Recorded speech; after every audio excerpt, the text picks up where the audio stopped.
Chapter 6. Maging sa hapunan ay hindi pa rin maawat ang kanilang pagbibiruan. Para silang mga bata, baka sa kanilang mga mukha ang saya na bumabalot sa kanilang katauhan.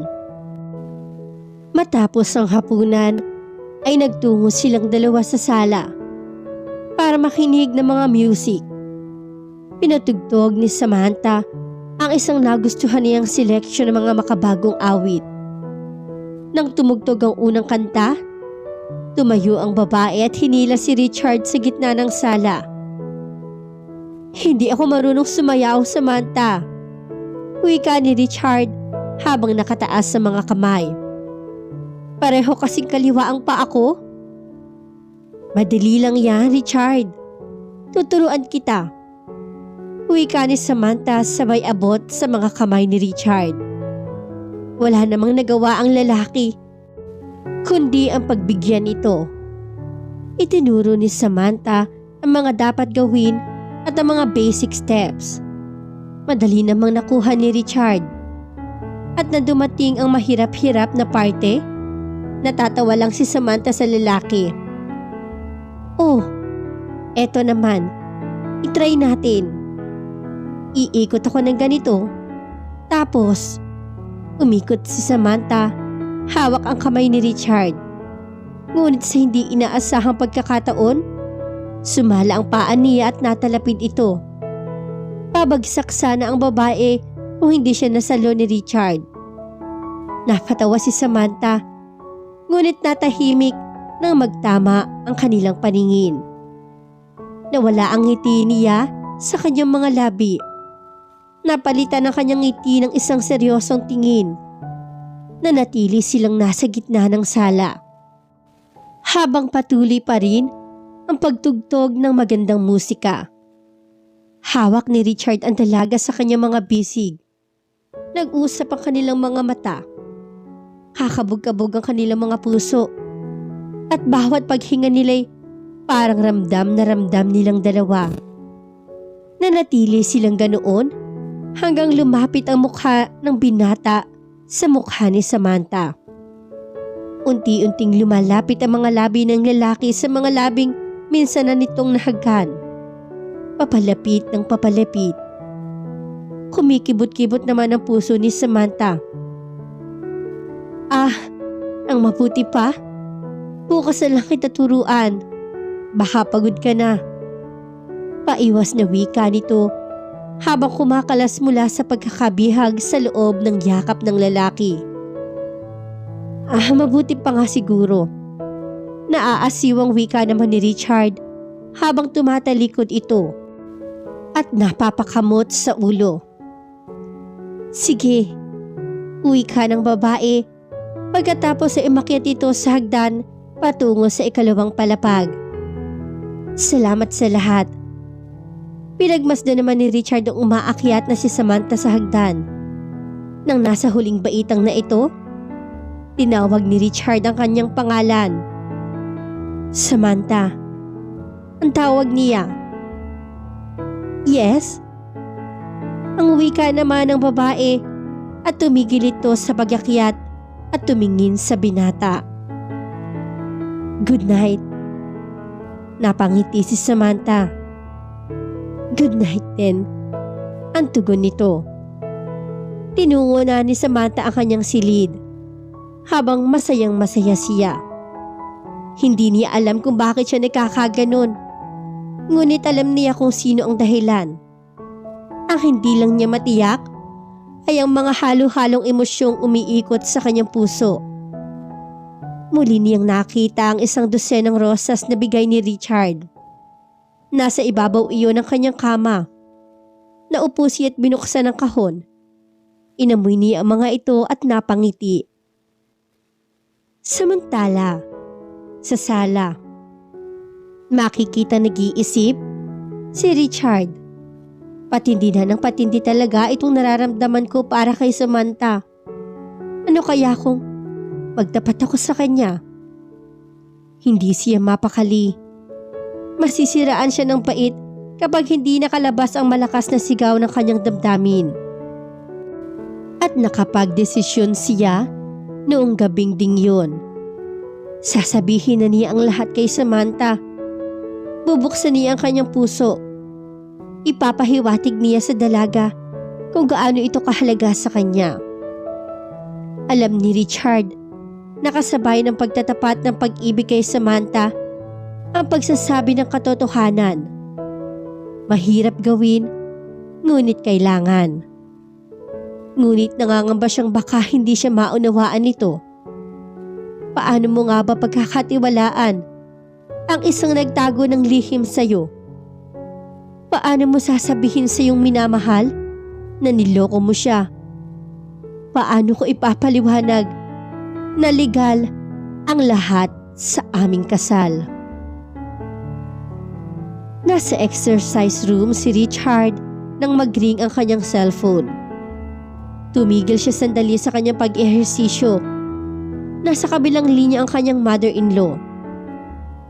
Ma, bakit kayo napatawag? Gusto ba ninyong makausap si Samantha? Magalang na wika ni Richard sa telepono. Sana nga iho. Tinatawagan ko ang regular number ninyo pero walang sumasagot. Kaya tinawagan ko kayo sa cellphone. Namimiss ko na kasi si Samantha. Aba, magtatatlong buwan na kayong kasal ni hindi man lang makaalalang tumawag dito sa bahay. Pasensya na kayo ma. Marami lang kaming inaasikaso. Wika naman ng lalaki. Sandali lang ho at tatawagin ko siya. Umakyat ang lalaki sa second floor at agad niyang tinungo ang kwarto ni Samantha. Kumatok muna siya bago siya pumasok. Mama mo, gusto ka niyang makausap? Wika ni Richard sabay abot ng telepono. Thank you. Wika ni Samantha habang nakangiti ito. Lumayo ng bahagya ang binata para mabigyan si Samantha ng kaunting privacy habang kinakausap niya ang kanyang ina. Para hindi niya mapakinggan ang usapan nilang mag-ina, ipinagpatuloy na niya ang kanyang cool-down exercises. Sorry ma, kung hindi ako nakakatawag sa'yo. Siyempre ho, nag-a-adjust pa ako dito. Alam nyo na. Mabuti ba naman ang lagay mo dyan, iha? Tanong ng babae sa kabilang linya. Kumusta naman ang asawa mo? Mabait ba? Naku mama, wala kayong dapat alalahanin. Mabuti ang lagay ko dito at napakabait ng napangasawa ko. Wika ni Samantha habang napapatingin kay Richard na nag-i-stretch sa isang sulok ng silid. Pinagmasdan ni Samantha ang pawisang katawan ng binata. Nakasuot ito ng isang itim na tank top at isang itim na may mga neon green na design. Napatingin kay Samantha si Richard. Ngumiti naman ang lalaki sa kanya at ibinalik ni Samantha ang isa ring ngiti.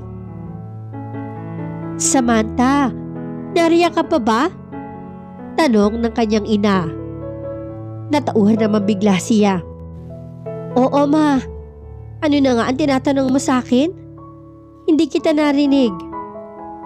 Ang sabi ko, dito kayo mag-lunch ng asawa mo sa Sunday. Uwi ka ni Ginang Montalban. Itatanong ko kay Richard ma. Wika ni Samantha at pagkatapos tinakpan ang mouthpiece ng telepono. Pwede ba tayong magtanghalian sa amin sa linggo? Okay lang, kung gusto mo. Sagot naman ng binata. Sige mama, dadating kami sa linggo. Pinatay na ni Samantha ang cellphone at inaabot iyon kay Richard. Nakatatapos lang ng kanyang final exercise. Pagkatapos mong magpahinga, maligo ka kagad. Wika ni Samantha kay Richard. Halika, wika ni Richard at hinilan niya si Samantha palabas ng silid. Paliguan mo ko. He? Natatawang wika naman ito. Maligo ka mag-isa mo? Wika pa ng babae habang lumalakad pabalik sa kanyang silid. Dumating ang linggo at maagang nagising si Samantha. Maganda ang sikat ng araw kaya ipinasya niyang mag-swimming bago sila pumunta sa bahay ng kanyang mga magulang. Isinuot niya ang kanyang puting bathing suit at ipinatong niya dito ang kanyang robe. Bumaba siya sa hagdan at tinungo ang swimming pool sa likod ng malaking bahay.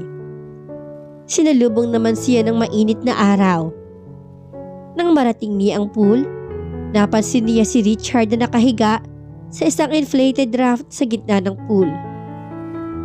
Nang magmulat ng mata si Richard, nakita ng lalaki na naroon sa tabi ng pool si Samantha. "Hi, good morning. Come and join me. The water is perfect," wika ni Richard. "Good morning," sagot naman ni Samantha. Tumingin sa ibang dako ang babae. Inalis ni Samantha kanyang robe at bumaba sa hagdan ng pool. Alam niyang pinagmamasdan siya ni Richard. Lumangoy siya patungo sa isang side ng swimming pool. Hindi pa rin umaalis si Richard sa ibabaw ng mahabang salbabida. Mukhang relax na relax ang binata. Hanggang magtama ang kanilang mga paningin. Maya-maya pa'y lumangoy ang binata malapit sa tabi ni Samantha. Napangiti naman ito kay Samantha at ngumiti rin sa lalaki ang babae. Kailangan maging convincing tayo mamaya. Dapat, lagi tayong nagkakaintindihan. At kung wala sa pinag-usapan natin ang topic, sumakay ka na lang sa takbo ng usapan. Wag lang sobra ha. Ang pilyang wika naman ni Samantha. Minsan kasi, nakakaisa ka na eh. Nakakahalata na ako. Mukhang nanananching ka na. Biro pa nito. Malas mo o swerte ko? Sagot naman ng binata. Ah, ganon. Eto ang sayo. Wika ni Samantha at hinawakan ng babae ang ulo ng binata at saka inulubog iyon sa pool. Mabuti nga sayo. Nagsabuyan sila ng tubig na para bang mga bata. Maririnig ang tunog ng kanilang halakhakan habang tumitilamsik ang tubig at masaya sila kapwa. Lumubog sa tubig si Richard. Hindi na malaya ni Samantha na sumisid ang binata sa ilalim. At nang umakyat ito sa ibabaw ng tubig, nabigla na lamang ang dalaga nang sa harap niya ay lumitaw ang lalaki. Hindi alam ni Samantha kung bakit gano'n na lang ang naging reaksyon niya. Nang magtama ang kanilang mga mata, hindi rin niya inaasahang maglapit ang kanilang mga labi. Napakabilis ng mga pangyayari. Pinilit ng dilag na tumakas mula sa mga damdaming nakakulong sa kaloob-looban niya. Lumayo siya sa binata na para bang biglang napaso.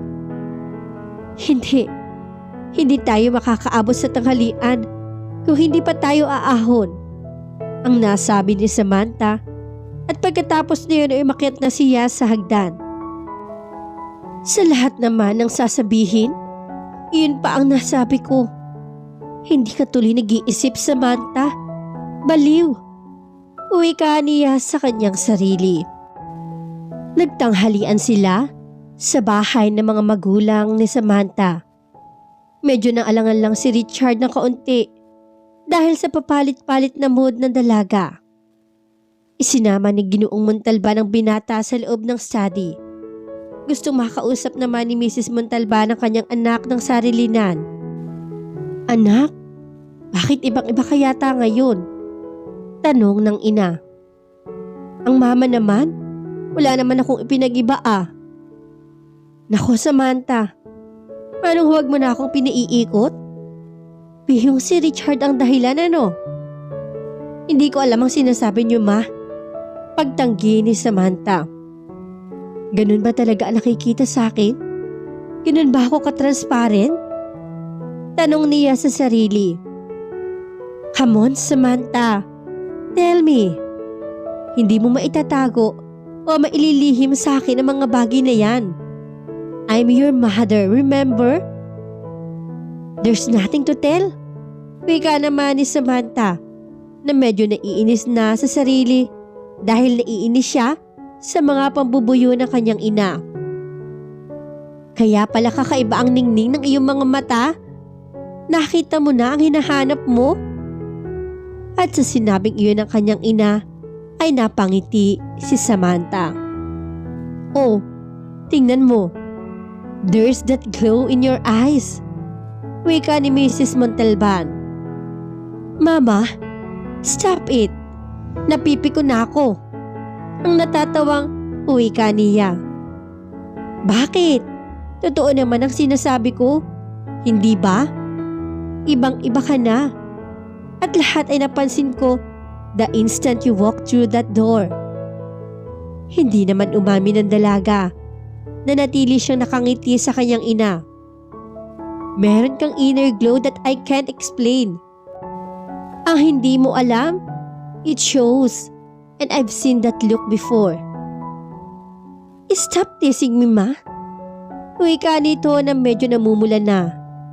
Hindi ko na gusto ang mga sinasabi mo. Okay. Aminin mo man at sa hindi. Para sa akin, malinaw na ang lahat. I'm really happy for you, anak. At tumigil lang sandali si Mrs. Montalban. Ngunit hindi iyon nagtagal. Nangulit ang babae. Napag-isip-isip ni Samantha na para matigil ng kanyang ina, sasabihin na niya ang gusto nitong marinig. Well, he's the most charming and the most wonderful man I've ever met. Ang nahihiyang wika nito. Parang nagdadalawang isip siya na magsalita. Nasa kanya na yata lahat ng katangian ng isang lalaking hinahanap ko, Mama. And I think I'm falling in love with him. Natuwa naman ang kanyang ina sa mga narinig. Nabigla naman si Samantha sa mga salitang lumabas sa kanyang mga labi. May katotohanan ba ang mga yun? At tumalingaw-ngaw ang mga huling salita sa kanyang puso. I think I'm falling in love with him. Paulit-ulit iyon hanggang sa nabatid ni Samantha na talagang mahal na niya si Richard. Samantala, sa kabilang silid, sa study room, makikitang nag-uusap ang dalawang lalaki. Mukhang seryosong-seryoso ang kanilang pag-uusap. Hindi mabasa ang mukha ni Mr. Montalban. Sigurado ka ba sa gagawin mo, iho? Tanong ni Mang Arsenio. Bakit hindi mo pabigyan ang inyong sarili ng kaunti pang panahon para makapag-isip ka ng mabuti? Hindi ko kayang itago pa ang katotohanan. Uwi ka ng binata. Ang akala niya walang bisa ang aming kasal. At tumahimik ang silid. Magmula nang makita ko siya, Papa, minahal ko na siya. Kaya sinabi ko sa inyo ang balak niya, ang magdaos ng isang peking kasalan. Hirap na wika ni Richard. At nagawa ko siyang lokohin. Pinaniwala ko siyang nasunod lahat ang kanyang plano. Minamahal ko ho ang inyong anak, ngunit hindi ako nakakatiyak na may pagtingin din siya sa akin. Dumaan naman ang ilang saglit ng nakabibinging katahimikan. At dahil mahal ko si Samantha, sasabihin ko na ang lahat-lahat. Hindi ko na kayang mabuhay sa pagbabalat kayo. At the risk of losing her? Ang hindi makapaniwalang wika ni Mang Arsenio. Handa na ho akong tanggapin kung ano pa man ang mangyayari. Hinahangaan kita, Richard. Mali pala ang akala ko sa iyo nung una. Ang akala ko'y makasarili ka nang sabihin mo sa akin na tototohanin mo ang kasal. Ang akala ko'y gusto mo siyang masarili. Uwi ka ng ama ni Samantha. Lumubag naman ang dibdib ni Richard matapos ang pag-uusap na yon. Tama na ang pagkukunwari. Handa na siyang humarap sa anumang sasabihin sa kanya ni Samantha. Naalala naman ng babae ang mga nasabi sa kanya ni Daniel. Paano na ngayon si Daniel? Posible bang magmahal ng dalawa? Naguguluhan si Samantha. Hindi niya malaman kung sino ang mas matimbang sa kanyang puso. Samantala, magmula ng araw na yun, ay parang nag-iba si Richard at iyon ay napansin ni Samantha. Bihira na silang magkasama at kapag nagkakasama sila ay hindi na kasing saya ng dati. Something is wrong. Iwika niya sa kanyang sarili. Siguro may problema lang si Richard. Ngunit hindi pa rin siya mapalagay. Baka naman may nagawa ako na hindi niya nagustuhan. Iwika niya sa isip. Napagpasyahan ni Samantha na sorpresahin si Richard. Nagtuloy-tuloy siya sa kusina para kausapin si Yaya Chayong. Ano ho ba ang paboritong ulam ni Richard, Yaya?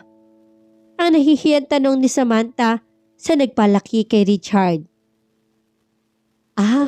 Adobo, senyorita. Ang naiilang naman na sagot ng matandang babae na medyo may katabaan. Medyo ilag pa ang babae kay Samantha at ito'y ramdam ng dalaga. Sinunod naman ni Samantha ang payo ni Richard. Yaya Chayong, Samantha na lang ho ang itawag niyo sa akin. Masuyong wika pa nito. Napangiti si Yaya Chayong. Napangiti rin si Samantha. Matagal sila nagkwentuhan habang tinuturuan ni Yaya Chayong si Samantha na magluto ng adobong gustong-gusto ni Richard. Masaya kakwentuhan ang babae dahil marami itong kwento tungkol kay Richard. Samantala'y interesado naman si Samantha. Nang matapos ang kanilang niluluto, napaupo siya sa isang tabi ng kusina. Naku ma'am, napagod ka yata ng husto. Ang natatawang wika ni Yaya Chayong. Heto, tuminom ka muna ng orange juice habang nililigpit ko ang kalat natin. Ako na lang, Yaya.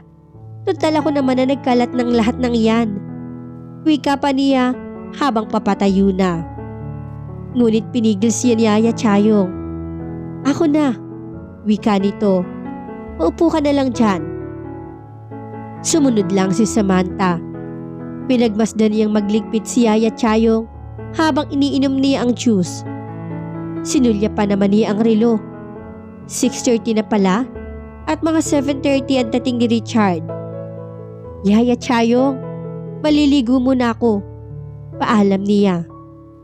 Mabuti pa nga.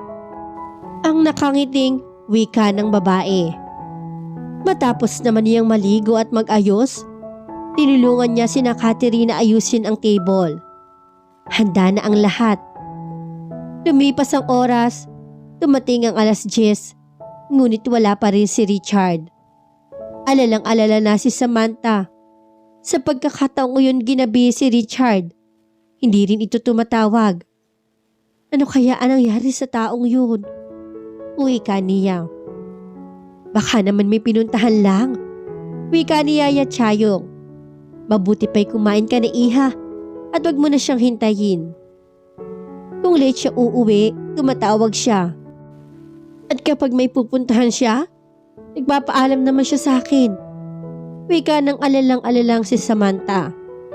Wala na siya sa opisina at walang sumasagot sa cellphone niya. Huwag ka na mag-isip na kung ano-ano, Samantha. Maya-maya lang, narin na siya. Mahinaho namang wika ni Yaya Chayong. Hindi pa nakakalipas ang 30 segundo nang marinig nila ang busina ng kotse sa labas. Nakahinga namang kapwa ang dalawang babae. Oh, hayan, sabi ko na sa'yo. Sige, iinitin ko muna ang adobo. Sige, Yaya. Tugon naman ni Samantha. Narinig niya ang boses ng binata habang kausap nito si Mang Rading. Papalapit ng papalapit ang mga yabag sa may sala. Tahimik lang si Samantha habang naghihintay sa dining room.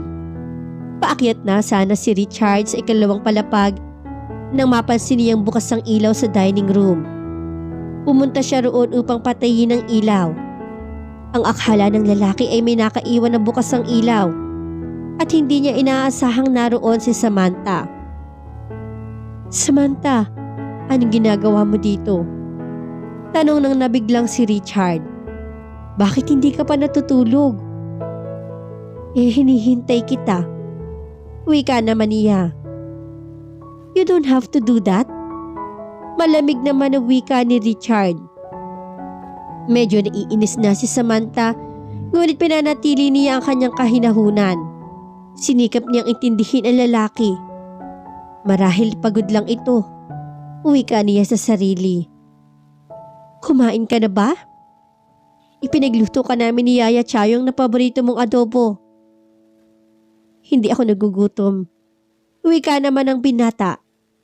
Magpapahinga na ako. Umalis ang lalaki at iniwan nitong nag-iisa si Samantha. Parang gustong maiyak ni Samantha. Pinagpagura nila ni Yaya Chayong ang niluto nila, pagkatapos hindi man lang ito pinahalagahan ni Richard. Hindi lang yun. Hindi na niya nagugustuhan ang mga nangyayari sa kanila. Bakit ba? Biglang nag-iba ang lalaki. Bakit parang malamig ang pakikitungo nito sa kanya? Marami siyang katanungan sa isipan at kailangan niya ng mga sagot. Pinilit niyang pigilin ang mga luha. Hindi siya papatalo. Aalamin niya kung bakit nagkakaganon si Richard. Hindi na niya kayang maghintay pa. Ano kayang dahilan ng biglaang pag-ibang kilos ni Richard sa asawa? Sabay-sabay nating alamin sa susunod na part ng ating kwento. Maraming salamat po.